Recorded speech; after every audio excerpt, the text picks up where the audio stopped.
नमस्कार मंडळी.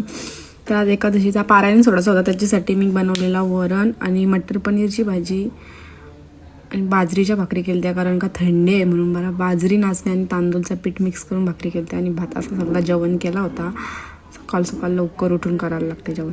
त्याच्यानंतर मग आम्ही उपवास सोडायला बसलेलो आणि मग नंतर आली मच्छीवाली आई. तिच्यासाठी संध्याकाळला पाहिजे होता म्हणून टोल काय नारबा काहीतरी आहे तो बाव तो घेतला. आणि नंतर या भांडीवालीने आले, त्याच्यासाठी कौशिकला पाहिजे होता ताट आम्हाला, मग तो घेतला. आणि मग संध्याकाळी कौशिकला पप्पाने त्याची गाडी आणली सरप्राईज म्हणून.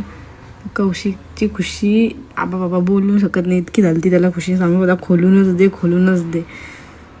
गाडीचा काम त्यांनी केलेलं कालूच केलं आहे, चाका बिका उपटली, त्याला कोणती गोष्ट टिक्क नाही. असं कौशिक आहे ना, मला मंचुरियन आणलेलं तर मी मंचुरियन खालो आणि जेवलो पिवलो संध्याकाळच्या नंतर यांच्यात आलेला गप्पा टप्पा. तर असा होता दिवस.